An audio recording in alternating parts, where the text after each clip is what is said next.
Class 10th chapter name practical geometry circles और इसकी miscellaneous exercise 13 को हम सॉल्व कर रहे हैं, जिसका क्वेश्चन नंबर 3 है जी के फिलिंग द ब्लैंक्स। और इसके पार्ट नंबर 13 तक हमने इसे पिछले वीडियो में डिस्कस कर लिया था। 14th पार्ट जो है इसका, उसे मैं आपसे डिस्कस करूंगा। इसमें लिखा हुआ है कि a tangent is dash to the radius of a circle at its point of contact, यानी कि जो टेंजेंट लाइन होती है वो रेडियस ऑफ द सर्कल के साथ पॉइंट ऑफ कांटेक्ट पे क्या होती है। तो याद रखें कि यहाँ पर आएगा परपेंडिकुलर। और ये क्यों होती है जी परपेंडिकुलर, इसकी रीजनिंग भी मैं आपको समझा देता हूँ। यहाँ मैं लिख देता हूँ परपेंडिकुलर लाइंस वो होती हैं जो आपस में 90 का एंगल बनाती हैं, ठीक है, at of point of contact. तो इसकी डायग्राम मैं शेयर करता हूँ आपसे जी। जैसे कि आप स्क्रीन पे देख रहे हैं कि एक सर्कल है जिसका सेंटर जो है वो ये पॉइंट ओ है, ठीक है। और अगर हम ओ से ए तक ये कहते हैं कि ये जो डिस्टेंस है ये रेडियस ऑफ द सर्कल है। चले मैं इसे यहाँ पे ड्रॉ भी कर देता हूँ कि इस तरीके से ये ओ पॉइंट है और इसको अगर हम ए से ज्वाइन करते हैं, ठीक है, तो ये हो गया रेडियस। अब ये है पॉइंट ऑफ कांटेक्ट जहाँ से हम टेंजेंट लाइन जो है वो ड्रॉ करने जा रहे हैं। तो चलें टेंजेंट लाइन ड्रॉ करते हैं। तो टेंजेंट लाइन जी इस पॉइंट ऑफ कांटेक्ट से पास करेगी इस तरीके से, ठीक है। अब आप देखें कि ये जो टेंजेंट लाइन है इस पॉइंट ऑफ कांटेक्ट के साथ 90 का एंगल बना रही है। ये इसलिए बना रही है क्योंकि टेंजेंट लाइन सर्कल के इंटीरियर से पास नहीं करती है, यानी कि ये सर्कल के सिर्फ जो है जो बाउंड्री पे एक पॉइंट है उसके ऊपर उस कॉमन पॉइंट होती है, यानी उसको टच कर रही होती है और सर्कल के अंदर से पास नहीं करती है।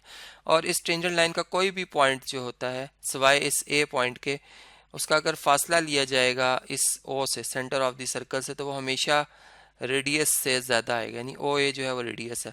इसका मतलब ओ ए जो है, अगर इस ओ पॉइंट से इस लाइन तक आपने आना तो ये शॉर्टेस्ट डिस्टेंस है, और शॉर्टेस्ट डिस्टेंस हमेशा 90 के एंगल से आता है। ये हमने बाय थ्योरम्स जो है ये बातें पढ़ी हुई हैं। तो इस वजह से हम ये कंफर्म ये बात कह सकते हैं कि रेडियल सेगमेंट जो है ओ ए और जो टेंजेंट लाइन है इसको अगर मैं टी लाइन कह देता हूँ तो ये आपस में परपेंडिकुलर होती हैं, ठीक है जी, 90 का एंगल बनाती हैं। इसके बाद जो नेक्स्ट पार्ट आ रहा है वो आपसे डिस्कस करता हूँ। नेक्स्ट पार्ट की स्टेटमेंट है कि the straight line drawn perpendicular to the radius of the circle is called the tangent to the circle, यानी यहाँ पर उसी बात को जो कि ऊपर लिखी गई थी उसी को रिवर्स में कहा जा रहा है कि द एक स्ट्रेट लाइन जो कि perpendicular to the radius of the circle होगी, इसे क्या कहा जाएगा, इसे टेंजेंट टू द सर्कल कहा जाएगा। तो यहाँ पे हम लिखेंगे वर्ड टेंजेंट, ठीक है। स्पेलिंग्स को TANGENT है, ठीक है, GE, यहाँ पर ई आएगा, इसको मैं थोड़ा और बेहतर कर लेता हूँ, थोड़ा दूर करके लिखता हूँ, ठीक है, EN और T, ठीक है, इस तरीके से। तो इसकी डायग्राम अब आपसे शेयर करता हूँ जी। जैसे आप ये देख रहे हैं कि हमने ये टेंजेंट लाइन कही थी और ये रेडियस के साथ अगर परपेंडिकुलर होगी तो फिर टेंजेंट लाइन क्यों होगी, यानी एक स्ट्रेट लाइन को हम टेंजेंट लाइन उस वक्त कहेंगे जब वो सर्कल के सिर्फ एक पॉइंट के साथ पॉइंट ऑफ कांटेक्ट पे होगी, कॉमन पॉइंट होगा, और उस लाइन का कोई भी पॉइंट सर्कल के अंदर नहीं होगा।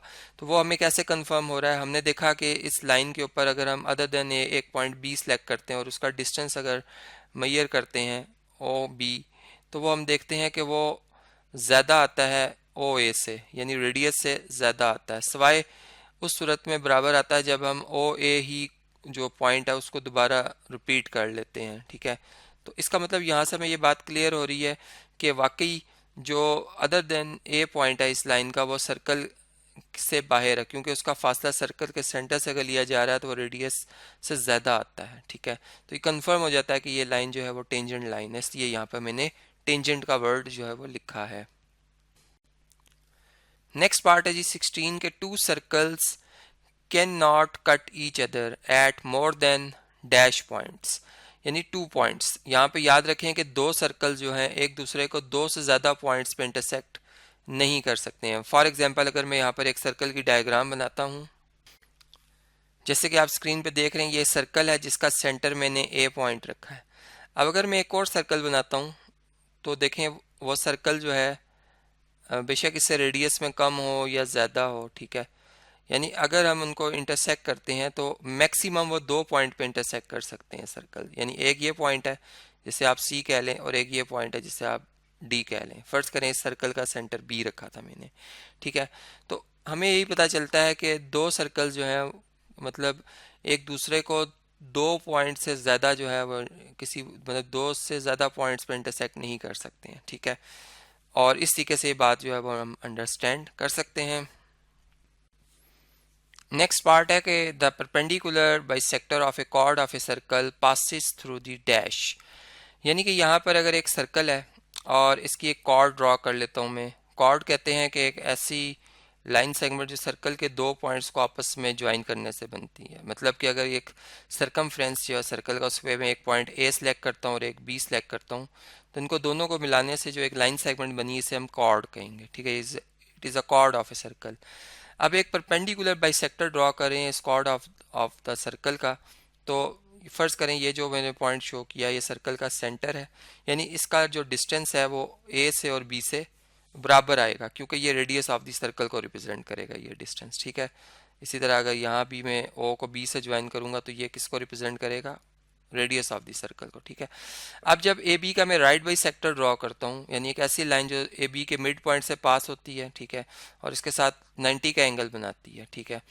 तो जारी बात है कि वो लाइन जो है वो कहाँ से पास करेगी, वो ओ पॉइंट से भी पास करेगी, क्योंकि हमें पता पढ़ रखा है हमने कि जो every point on the right by sector of A line segment is equidistance from its and points. यानी कि अगर ये फर्ज करें लाइन टी है तो इसका जो ओ पॉइंट है उसका डिस्टेंस ए से और बी से बराबर आएगा। अब ओ जो है वो सेंटर ऑफ द सर्कल भी है। इसका मतलब कि जो हमने यहाँ पे बात की है the perpendicular bisector of a chord of a circle passes through the centre of the circle, तो यहाँ पे वर्ड आएगा सेंटर, ठीक है। इसको मैं लिख देता हूँ सेंटर, ठीक है जी। तो इस तरीके से ये जो है फिलिंग द ब्लैंक ये भी हम अंडरस्टैंड कर सकते हैं। इसके बाद नेक्स्ट प्रॉब्लम है जी 18th। इसमें लिखा हुआ है कि the length of the two direct common tangents to two circles are dash to each other. तो यहाँ पर इक्वल आएगा, लेकिन अब ये क्यों आएगा इक्वल वर्ड, यानी कि वो ये बात कर रहे हैं यहाँ पे कि जो दो सर्कल्स हैं, ठीक है, अगर उनके हम डायरेक्ट कॉमन टेंजेंट्स ड्रॉ करते हैं तो उनकी जो मेजरमेंट है लेंथ की वो बराबर आती है हमेशा, ठीक है। ये हमने बात प्रूफ की हुई है। अब इसको मैं समझा देता हूँ आपको किस तरह से। देखें डायरेक्ट कॉमन टेंजेंट कैसे बनते हैं। आप अगर दोनों सर्कल्स के सेंटर्स को मिलाते हैं तो ये एक लाइन सेगमेंट ए बी बनती है। अब आप एक ऐसी लाइन ड्रॉ करेंगे, एक ऐसा टेंजेंट ड्रॉ करेंगे जो एक ही वक्त में इन दोनों सर्कल का कॉमन टेंजेंट होना चाहिए। तो फर्ज करें इसका ए पॉइंट है, ठीक है, सॉरी इधर तो ए पॉइंट हम ऑलरेडी पहले से पिक कर चुके हैं। यहाँ से अगर हम भी सी पॉइंट सेलेक्ट करते हैं तो अब एक लाइन जो कि सी पॉइंट से भी पास करे और दूसरे सर्कल के भी एक पॉइंट से पास करती हुई गुजरे, ठीक है। इस तरीके से अगर मैं इसको एक्सटेंड कर देता हूँ, बल्कि इसको मैं थोड़ा सा यहाँ से अगर ड्रॉ करना शुरू करूँ, ठीक है, तो इस तरीके से इस लाइन को हम कहेंगे कि ये क्या है, ये टेंजेंट लाइन है, ठीक है। It is a tangent line to the common tangent है ये इन दोनों सर्कल्स के लिए, इसको हम सी डी लाइन कह देते हैं। इसी तरीके से अगर मैं एक और लाइन ड्रॉ करता हूँ जो कि कॉमन टेंजेंट है इन दो सर्कल्स के लिए, चलें इसका मैं पहले कोई एक पॉइंट सेलेक्ट कर लेता हूँ रैंडमली, ठीक है। फर्ज करें ये पॉइंट है। अब इस पॉइंट को मैं इधर से एक पॉइंट से ज्वाइन करते हुए ऐसा से लाइन स्ट्रेट कर देता हूँ। तो ये जो लाइन है, ठीक है, इस तरीके से इसे हम कहेंगे कि ये कॉमन टेंजेंट है, क्योंकि कॉमन टेंजेंट इसलिए कि जो इनके पॉइंट ऑफ कॉन्टेक्ट्स आए हैं वो on the same side of the line joining the centre of the circle है, ठीक है। यानी जो सेंटर्स को मिलाने वाली लाइन सेगमेंट है उनके एक ही तरफ है ये, इनके इस कॉमन टेंजेंट के जो पॉइंट ऑफ कॉन्टैक्ट आए हैं यानी पी और क्यू वो एक ही तरफ आए हैं, तो इसलिए इन्हें डायरेक्ट कॉमन टेंजेंट्स कहेंगे हम। अब पी से क्यू जो लेंथ है वो सी और डी के बराबर आती है। इसको अगर हम प्रैक्टिकली भी मेजर करें तो हम देखेंगे कि इन दोनों की मेजरमेंट्स जो है वो इक्वल होती है। तो इस लिहाज से यहाँ पे जो बात की जा रही है उसको हम विजुलाइज कर सकते हैं, समझ सकते हैं। अब इसकी एग्जैक्ट मेजरमेंट अगर करनी हो तो उसको हम प्रैक्टिकली ही मेजर कर सकते हैं और उसको देख सकते हैं कि वाकई ये डिस्टेंस जो है सी डी और पी क्यू आपस में क्या आ रहे हैं जी, बराबर आ रहे हैं। और उसको हम वहाँ पर इस बात को मतलब बाकायदा खुद प्रैक्टिकली देख भी सकते हैं। नेक्स्ट प्रॉब्लम है जी, इसकी स्टेटमेंट है कि the length of the two transverse common tangents to two circles are dash to each other. तो इसमें भी इक्वल ही का वर्ड आएगा, क्योंकि अगर ट्रांसवर्स कॉमन टेंजेंट की भी अगर हम लेंथ मेजर करेंगे, क्योंकि दो सर्कल्स के लिए दो ट्रांसवर्स कॉमन टेंजेंट्स हम ड्रॉ कर सकते हैं, तो दोनों की मेजरमेंट जो है वो बराबर बराबर आएगी। अब ये किस तरह से हम इस बात को अंडरस्टैंड कर सकते हैं, इसकी डायग्राम में आपसे शेयर करता हूँ स्क्रीन पे। जैसे आप ये देख रहे हैं कि ये दो सर्कल्स हैं, ठीक है, जिनका एक का सेंटर मैंने ए शो किया और एक का बी शो किया है। अब ये जो आपको पिंक कलर में लाइन नज़र आ रही है पी क्यू, ये बेसिकली एक कॉमन टेंजेंट है और इसे हम ट्रांसवर्स कॉमन टेंजेंट कहेंगे। ये ट्रांसवर्स कॉमन टेंजेंट क्यों है? ये इस वजह से है कि जो ए और बी के सर्कल्स के सेंटर्स को मिलाने से जो लाइन सेगमेंट बन रही है, इस टेंजेंट लाइन के जो पॉइंट ऑफ कांटेक्ट पी और क्यू हैं, ये इस ए बी लाइन के अपोजिट साइड पर आ रही है, यानी एक ऊपर आ रहा है और एक नीचे आ रहा है। इसी तरह अगर आप इस लाइन पी एस को देखें तो ये भी ट्रांसवर्स कॉमन टेंजेंट है, ठीक है, और ये भी इस वजह से ट्रांसवर्स कॉमन टेंजेंट क्योंकि इसके जो पॉइंट ऑफ कॉन्टेक्ट्स हैं वो भी ए बी लाइन सेगमेंट के अपोजिट साइड्स पर आ रहे हैं, ठीक है। तो इस लिहाज से हम इस बात को जो अंडरस्टैंड कर सकते हैं। अब इसकी जो पी से लेकर एस तक मेजरमेंट होगी और यहाँ पे क्यू से लेकर जो पी तक मेजरमेंट होगी वो आपस में बराबर आएंगी। इसलिए मैंने लिखा है कि मैयर पी क्यू जो डिस्टेंस होगा वो मैयर एस आर डिस्टेंस के बराबर आता है। तो इसलिए यहाँ पर इक्वल का वर्ड जो मैंने लिखा, और इसको हम प्रैक्टिकली मैयर भी कर सकते हैं डिवाइडर की मदद से या स्केल की मदद से। अगर हम मैयर करेंगे तो हम देखेंगे दोनों लेंथ्स जो हैं वो आपस में बराबर भी हैं। नेक्स्ट प्रॉब्लम है जी, इसकी स्टेटमेंट लिखी हुई है कि if the in centre and circum centre of a triangle कॉन्साइड the triangle is, तो याद रखें कि ये इक्विलेटरल ट्राइंगल होगी, यानी कि एक ऐसी ट्राइंगल जिसका इन सेंटर और सर्कम सेंटर जो है वो एक ही पॉइंट हो, तो ऐसी ट्राइंगल को हम इक्विलेटरल ट्राइंगल कहते हैं। यहाँ पर मैं पहले इसका आंसर लिख देता हूँ और अब इस बात को समझा देता हूँ कि ये कैसे है इक्विलेटरल, ठीक है, ट्रायंगल, या खाली इतना भी लिख दें इक्विलेटरल तो बात समझ आ जाती है, ट्रायंगल इज इक्विलेटरल, ठीक है। तो अब इस बात को अगर हम समझते हैं तो हम इसके लिए मैं ट्रायंगल यहाँ पर शो करता हूँ स्क्रीन पे।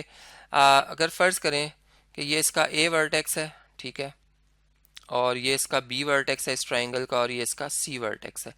तो अब अगर आप इन सेंटर निकालना चाह रहे हैं तो आप इसके तीनों इंटरनल एंगल के एंगल बाई सेक्टर्स ड्रॉ करेंगे और उनका जो पॉइंट ऑफ कॉन्करेंसी होगा उसे हम कहेंगे कि वो इन सेंटर है, ठीक है। यानी फ़र्ज़ करें यहाँ से हम स्टार्ट लेते हैं इस ए बी पॉइंट से, ये बी पॉइंट है, ठीक है।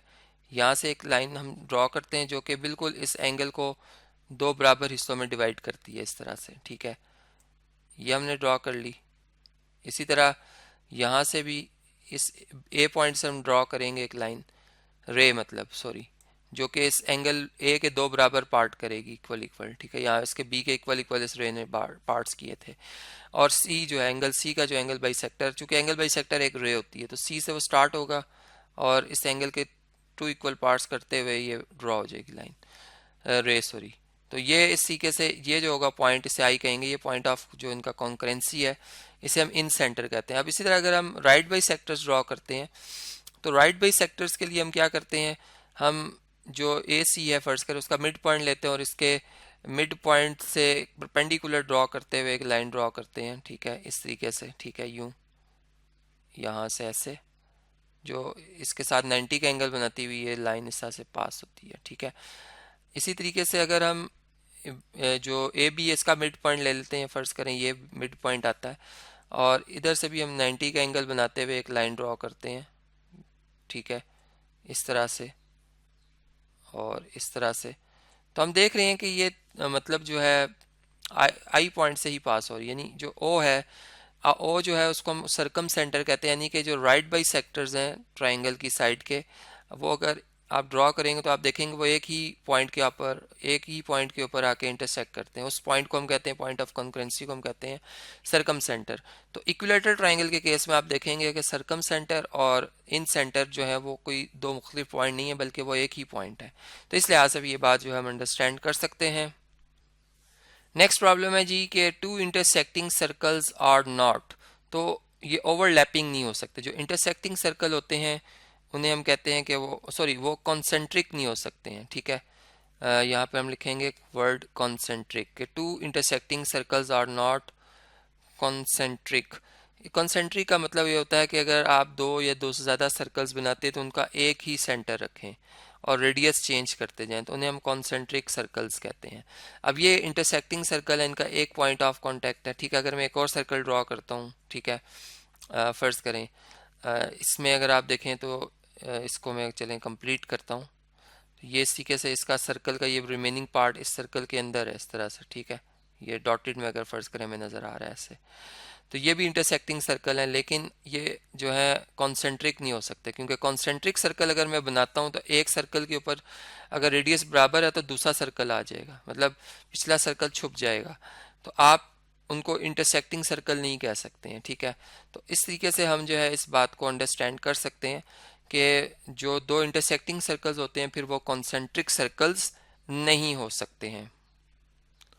नेक्स्ट प्रॉब्लम है जी, इसमें लिखा हुआ है the centre of an inscribed circle is called. जैसे आपको ये एक सर्कल नज़र आ रहा है जो कि इस ट्राइंगल के अंदर ए बी सी के अंदर बना हुआ है, जिसकी तीनों साइड्स ए बी सी को इंटरनली टच कर रहा है और उसके अंदर बना हुआ है, ऐसे सर्कल के सेंटर को हम कहते हैं इन सेंटर। तो यहाँ पर हम लिख भी देते हैं कि जी इसका आंसर जो होगा इन सेंटर आएगा, इन सेंटर, या इसको इंस्क्राइब्ड सेंटर भी कहा जाता है, ठीक है। तो इस लिहाज से ये जो स्टेटमेंट है वो हम समझ सकते हैं।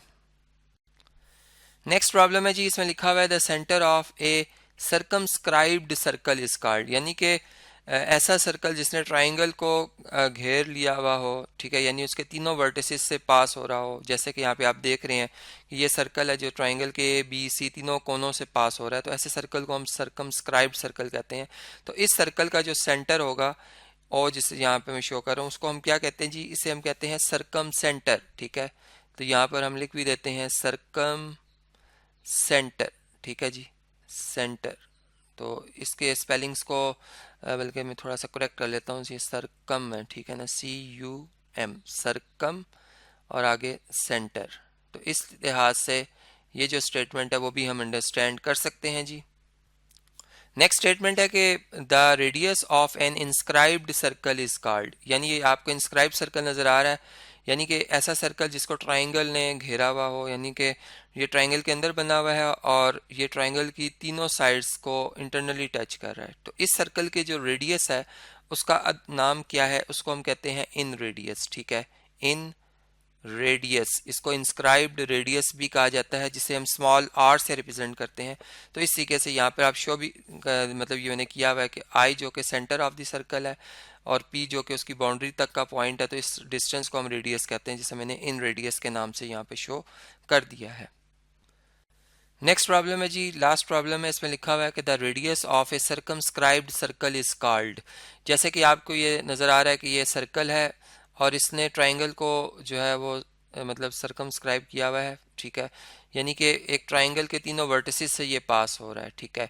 तो ऐसे सर्कल को हम कहते हैं ये सरकम सर्कल है, और इसका जो सेंटर है उसे सरकम सेंटर कहते हैं, और जो सेंटर से लेके सर्कल की बाउंड्री तक का डिस्टेंस होता है जिसे हम रेडियस कहते हैं, इसको हम एक ख़ास नाम से जाहिर करते हैं, इसे हम कहते हैं कि ये सरकम रेडियस है, ठीक है। तो यहाँ पर वर्ड जो हमारा इस फिलिंग द ब्लैंक में आएगा वो सरकम सरकम रेडियस आएगा। तो इस लिहाज से फिर हम जो ये तमाम फिलिंग दी ब्लैंक्स थी वो अंडरस्टैंड कर सकते हैं कि हमने उनके जो आंसर्स दिए उनकी डायग्राम को समझते हुए वो किस तरीके से हमने यहाँ पर लिखे हैं।